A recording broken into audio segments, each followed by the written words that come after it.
So I'm excited to be here today with Sunil Mansukhani, who is a principal at the Raben Group. Sunil, I've had the pleasure to work with you on a project and other colleagues from the Raben Group, but I'm really excited about now that we have this opportunity with a collaboration between Tammy Dowley-Blackman Group, Raben Group, and some others to really think about the design of cohort learning for grantees and for those philanthropic partners who'd like to support those grantees in thinking about evaluation, fundraising, public policy, and strategic communications. You've heard my story as a former CEO of nonprofits. I felt like I was always scrambling to find all of this information on my own. I didn't have a learning cohort and I was trying to cobble it together.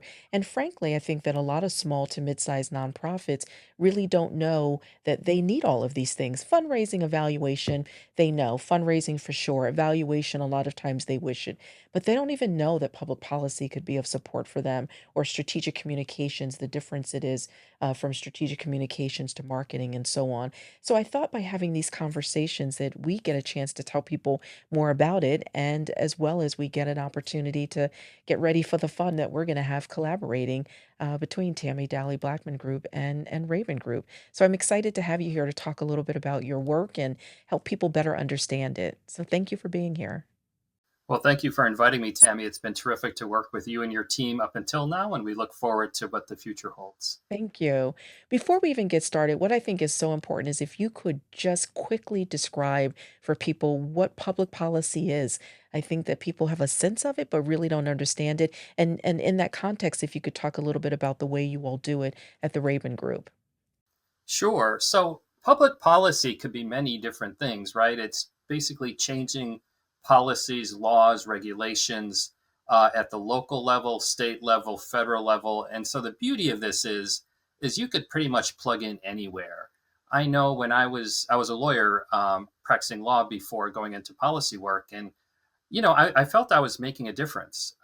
But I soon realized that representing clients one by one, I would not be able to make as big of a difference as if I was engaging in systems change. And that's where public policy comes into play. And so I made that switch. And while it was intimidating, and obviously there's a learning curve, I am glad that I did it. Mm. In terms of how we think of public policy and how, frankly, more importantly, we move public policy, we have a formula that we use that hopefully could be used for just about any circumstance. So, the first piece of this, and it's going to sound a little bit like strategic planning, but the first piece is defining as clearly as possible what success looks like. Is success increasing, the child care payment by states by, $200? Is success having your school board adopt a local policy on school discipline that's geared towards eliminating disparate impacts? So the easier that you could and more clearly that you could define what success looks like, that'll help you with your next part, which is okay, I know what I want to do. Who is the audience who can bring me that success? And you're going to want to learn as much as you can about who those audience members listen to, what they read, so that you could get into in front of them with the right people, with the right message. So, let's say you want a school board policy change. Well, then, kind of pretty obvious that your target audience is going to be the school board members. It gets a little more complicated when you're talking about getting like a federal law changed, but the idea is still the same. You want to precisely target your audience as particularly as possible and as specifically as possible, and then learn everything you can about them. Got it. And help me think a little bit about, that that I do a lot of writing and thinking and talking about and working with organizations around leadership development. And I think this is one of these places where we are primed to have younger leaders become more familiar with public policy and see their place in this, and particularly with small to mid-sized nonprofits that as they're doing their work. And so I wonder, as you think about leadership and leadership development, and Gen Z is the newest entrance into the workforce, for example, and the work they're doing in a variety of organizations. I wonder what advice you might share around how they could better understand public policy and understand the part they play in being able to be doing this work and thinking about this work and taking it forward. Yeah, no, I mean, look, this this time period where we're in is about as difficult as you're going to find, whether you're a quote unquote leader or just someone who's interested in progressive policy, right?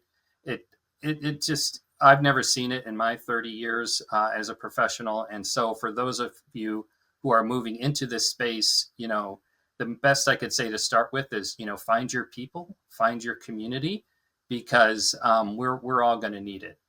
Mm, And as you were working through the day to day, whether it is, am I going to speak out about this policy? Or if I do, will there be backlash? Will there be retaliation?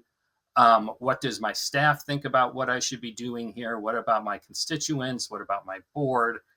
I guess the one piece of advice I would give is go back to what brought you to the work in the first place. What are your personal values? mhm. What are your professional values? What are the organization's values? And I hope that will help you decide what the right course of action, whether it is on a particular piece of public policy or frankly just about anything else that's going on these days. Yeah. Because at the end of the day, we need you to sort of be in the fight for the long run. And anything that we can do to help you sleep at night that will extend your time to be doing this work is something we're all gonna try to do. I appreciate that. Talk to me a little bit about the tools that you use in trying to break this idea of public policy into smaller pieces for people to both understand it, but also to use it, to do it. So, what might a current project you're working on look like at Raven around public policy? What are the ways you're getting a small to mid-sized organization to again see themselves in this and to see their ability to actually have impact? Yeah, I could give an example, and maybe that will help. And the various tools along the way are things that we would sort of that go along with what I just said: a clear statement about what success looks like, an Mhm. audience map about who you can approach, or who can your friends approach, who do you know who can approach the decision maker, a set of tactics that would be designed to the strategy that you have developed. So, for instance, again, taking the local school board example, if that is your goal to convince the school board to do something, then like a tactic like getting an op-ed in the New York Times is probably not what you need there. Your tactics should be lined to and aligned with what your success metric is. So that a tactic in that circumstance might be, getting together 25 people to speak at a school board meeting. And so all of that should be mapped out by timelines, so everyone is on the same page about what's Mhm. going to happen when. Yeah. I could speak to just a specific example of where we got a mid-sized organization actually have some very good success at the federal level, and that is we're working with an organization that was very interested in improving the career outcomes of low-income and first-generation college students. Um, Typically, four-year colleges are very interested in graduation rates. They are less interested, generally speaking, about where the students go after graduation. Mhm. And so we were able to work with existing federal grant programs to create a priority in which the pursuit of career outcomes and the preparation for students so they get career outcomes would get a priority in the grant making process. And so we took an existing program and tried to insert our priorities into it. Relatedly, we worked with Congress to get a special pilot program geared just toward what we were looking for.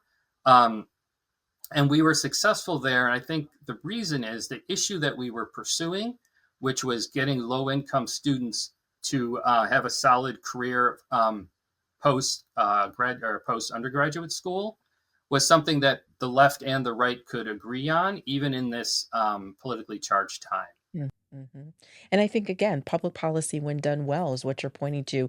It shouldn't matter about what side someone is on or what their politics. We're trying to find effective ways in which we can move forward as communities, as a country, ways that we can positively impact people. And so I so appreciate the work that you all are doing and trying to create bite-sized ways for people to understand it, but also to participate. So thank you, Sunil, for all the work that you all do. I'm really excited about this collaboration. Again, this learning cohort model that we've built.